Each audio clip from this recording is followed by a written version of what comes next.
Sí. Canceladas. Entonces, ¿qué quiere decir?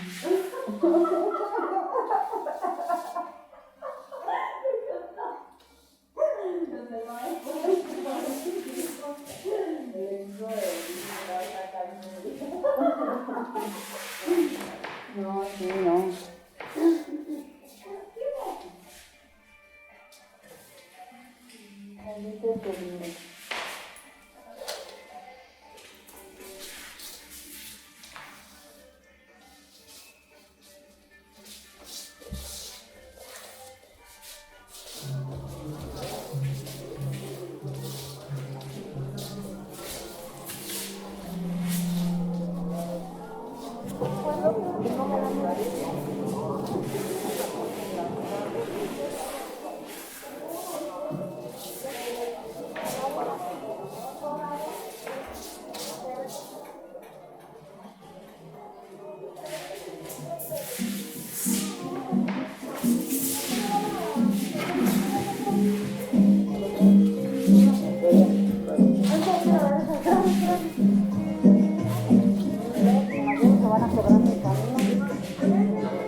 it's very good that this encounter happened, I guess. And also thanks for the presentation. It was a very moving performance. And I would like to ask you, how was your experience? If you want to say something, because maybe also the performance show it, but how did you feel? While it's still so fresh now, yeah. After moving, during the preparation, I did not expect actually that how far this experience could be. So this is because now the life situation is happening, and the preparation we did already decided to exchange what does it mean to transfer or to exchange information through sound, which is so not to talk about the topic, not to talk about anything, because we did not know from where to start of finding a topic. So we thought, while our main theme is the sound performance, so we need to test how we can exchange information through sound. Now here what's happened for me, it was really, really special, because moving first, I'm hearing the sound that is coming already from far away. You know, it's like Aura is in Mexico, and the information is coming here already. Like from the making the test in the beginning, I felt it's like, oh, cool. There is. I mean, we used to do phone calls. We used to do now in our day, so it's not something new. But the new is to be having immediate response to an information coming only through sound. And when it comes to the artistic level, then there is already the concentration on the body and on the type of information I'm receiving, which is creating, let's call it freedom of imagination. So I used to perform with, like in live performances, to have partner in live stage.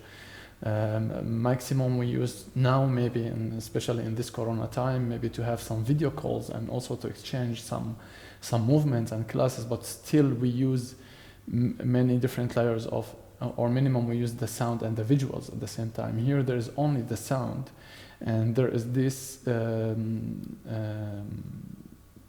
synchronization with the emotion, with the information that we are giving to each other, which make us move, which make us develop like a certain intensity in emotion, and transform that into movement and sound again.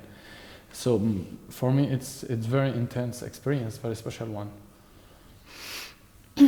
And how do you see this, like the impossibility of being in the same place that we are experiencing these days? And I remember one day we talked about how dance is about being in the same space and sharing together, or like once you mention it. And how do you see this possibility? Like, is it like another way of interacting, or? It's another way. I mean, it's very critical, actually. I mean, the whole topic is very critical. Again, now we are in very special times, where there is like the distance in between us in communication is getting more. We are getting more distant. Even in the daily communication that we have. So we are already getting into a new recognition of spaces. Yes. Now we greet each other. We have more space, more distance in between each other, which is, there is positive part of it, which is giving us the opportunity that also we see each other. We see the body language of each other. Yeah. So it's not regarding only the facial expression. And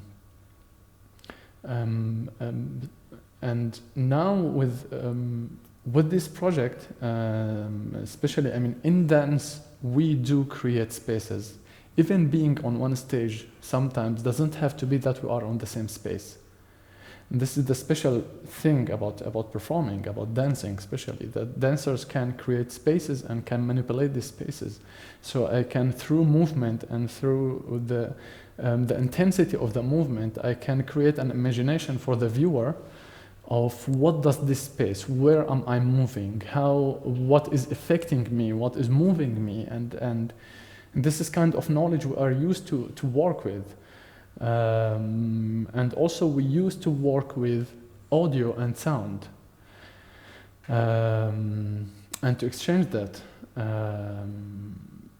Here for me,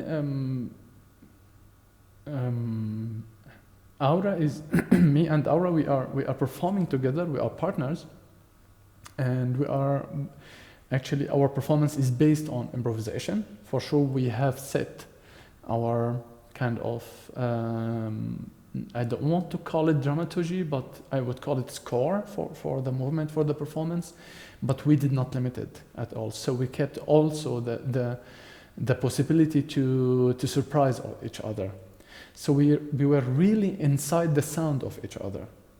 I don't know how the space appeared for her, and she definitely doesn't know how her space appeared for me, but her sound was making an information and defining space and imagination for me of what she is experiencing now. When I hear her breathing, it's an information, the intensity, the dynamic of the breath.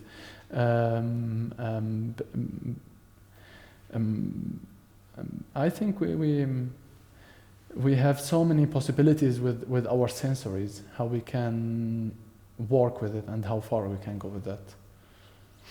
Did you feel that you could go there in your imagination? Like, did you transport to a different place? Or? I think both of us, we were not in Linz and not in Mexico. This is the special That's thing, great. that we were not in Linz and not in Mexico. We were inside the space that we created through sound.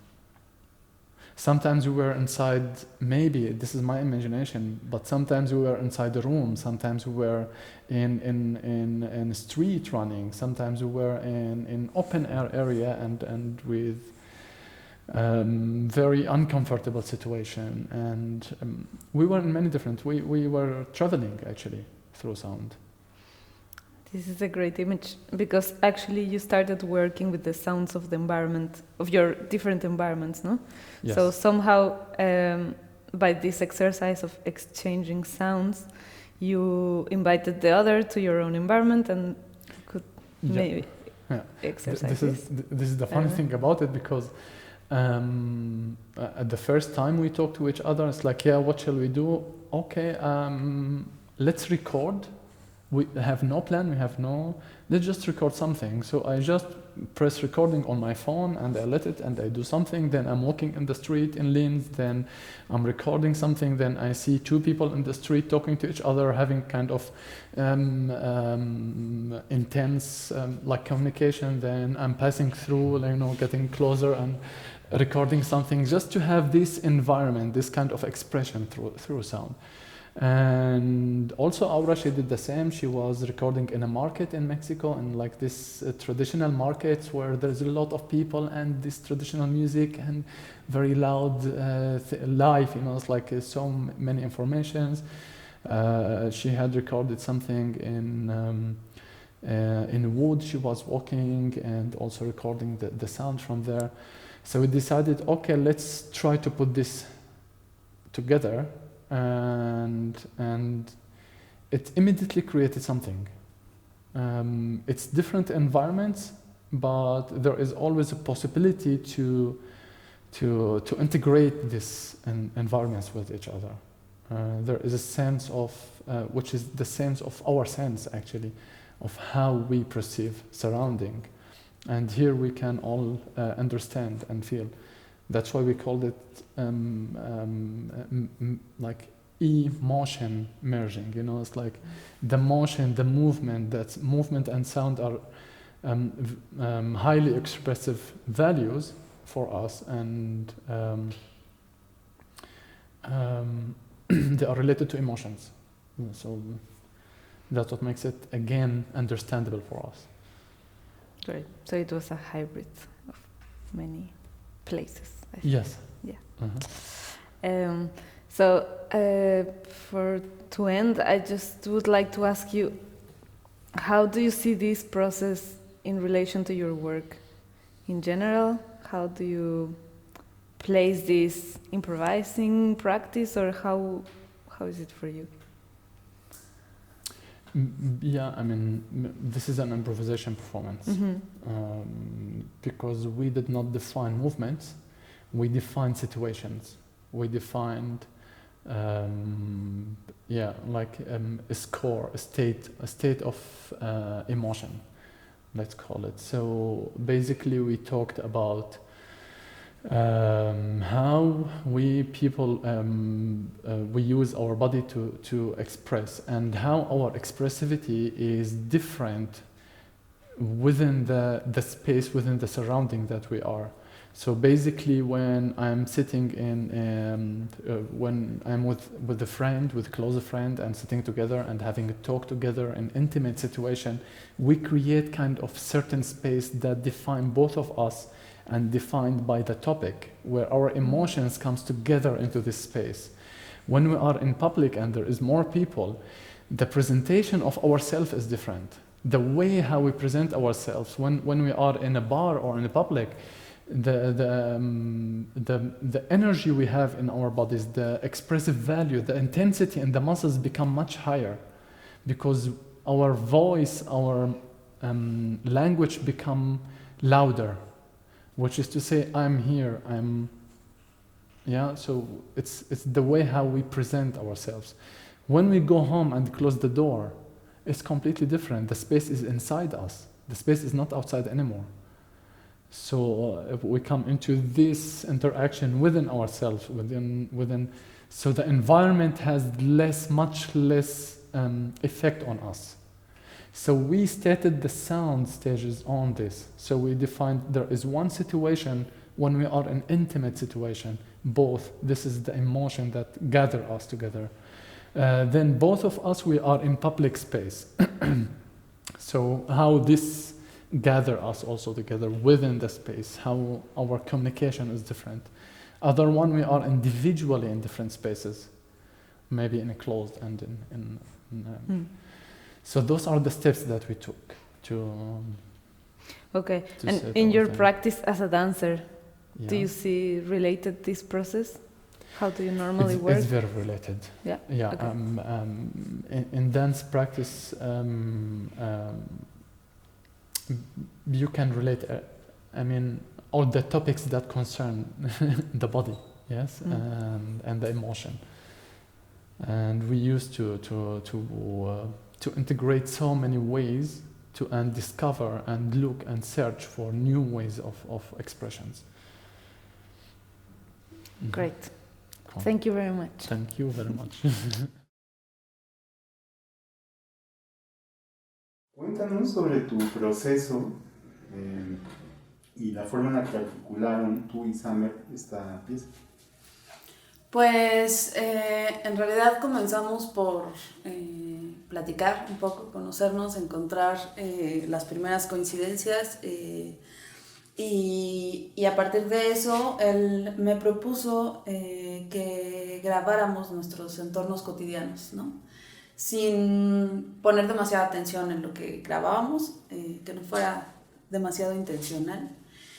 Y nada, como que platicando un poco de estas diferencias entre los climas, ¿no? Las temperaturas de los lugares, cómo es la gente, como que hubo una especie de cercanía, ¿no? Entre yo siendo de México y él siendo de Siria, ¿no? Pero viviendo en un país europeo. Entonces como que tuvimos una complicidad desde ahí.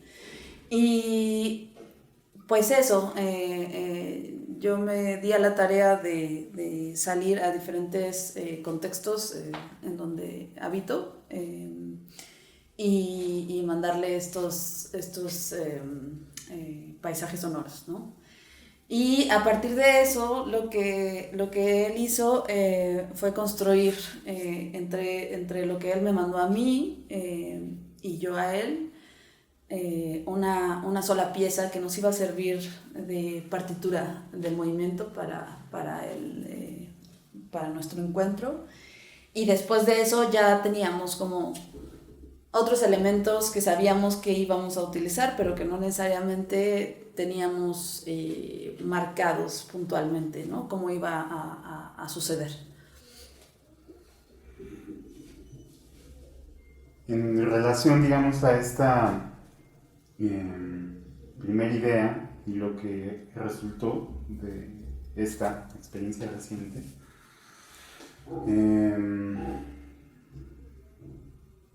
sí, ¿hacia dónde se fue? O sea, toda esta idea, porque creo que se despliega en varias formas, ¿no? O sea, pienso como en el espacio, por ejemplo, y en esto que comentas, ¿no? Y cómo eso se dimensiona también desde acá, en la relación del escucha. O sea, hay un montón como de apuntes que estaría bueno ir revisando, pero, por ejemplo, sí, cómo se configura el espacio a partir de esta experiencia. ¿Qué reflexión hay sobre ese espacio que imaginaron al principio y cómo se revela en este momento?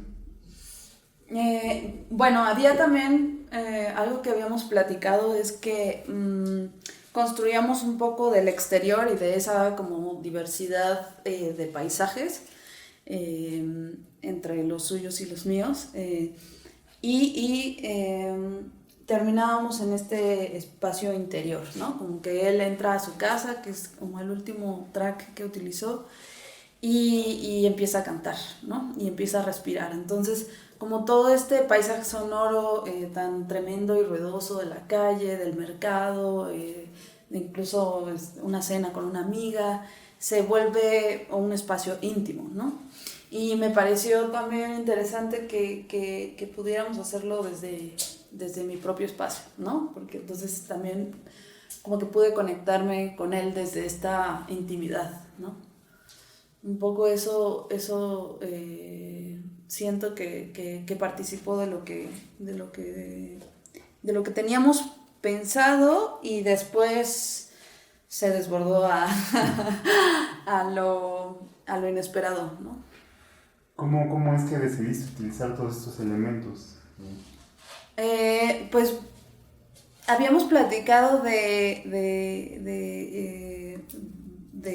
este movimiento de las vueltas sufís, y yo le había contado que tocaba, bueno, que estaba explorando con el violín como corporalmente, y entonces probé poder entrar como una especie de trance. Coincidíamos en la idea de trance, ¿no?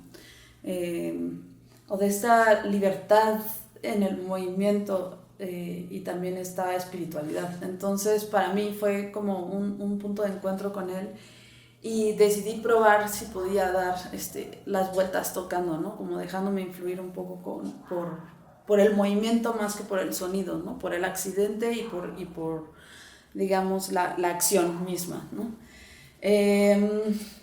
Y eso, también como que teníamos esta necesidad de que en esa intimidad se pudieran escuchar sonidos mucho más cercanos del cuerpo y de la piel, ¿no? Entonces por eso decidí utilizar este micrófono de contacto, que aunque no...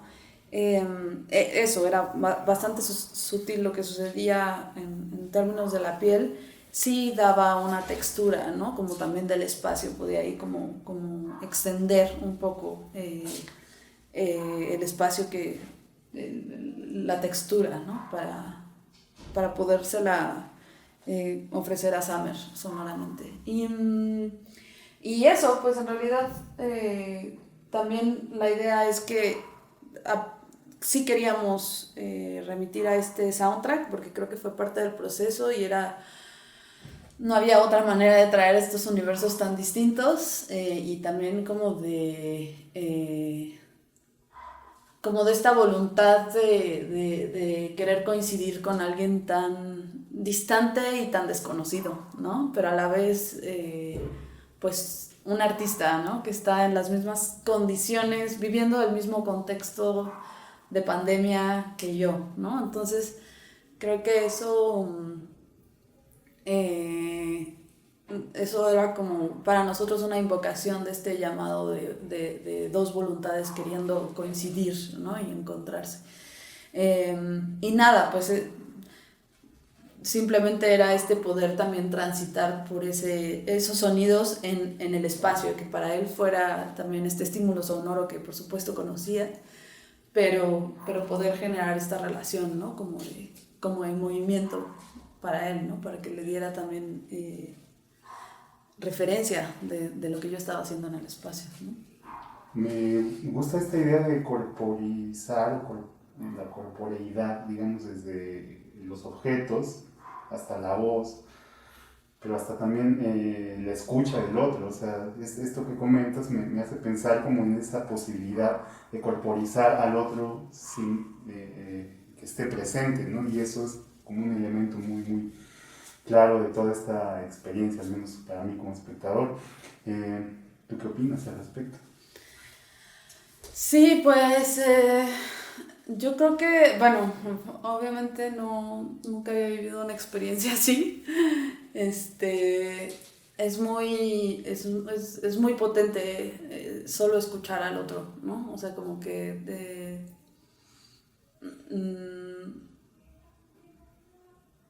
algunas veces siento que mi cuerpo estaba llamando ese sonido, ¿no? O sea, estabas como en esta vitalidad o en esta sobrevivencia de escuchar al otro, ¿no? Porque era mi manera de saber que estaba vivo, ¿no? Y creo que eso, o sea, como corporalmente lo sentí, definitivamente me llevó a la emoción, ¿no? O sea, como que no pude no transitar por ese lugar de... Sí, eso, me pareció como muy humano, ¿no? O sea, más allá de, o sea, como este desconocido con el que decidiste o juntaron sus voluntades para el encuentro y tu única manera de saber que está vivo y que se está moviendo es, ¿no? Este estímulo sonoro y cómo lo afectas con lo que tú haces y cómo él te afecta con lo que, ¿no? Con lo que hace. Y eso definitivamente es corporal, ¿no? O sea, como, sí siento como mucho el sonido, porque además para mí su sonido era justo muy corporal, ¿no? La respiración, su voz, su afectación digamos, de la voz o la respiración por el movimiento, por el esfuerzo, una necesidad también como de ir hacia cierta calma, ¿no? Y también sí, de emoción, ¿no? O sea, de poder compartir emoción. O sea, sí, yo estoy segura, no he hablado con él, pero estoy segura que esto nos afectó a ambos, ¿no? O sea,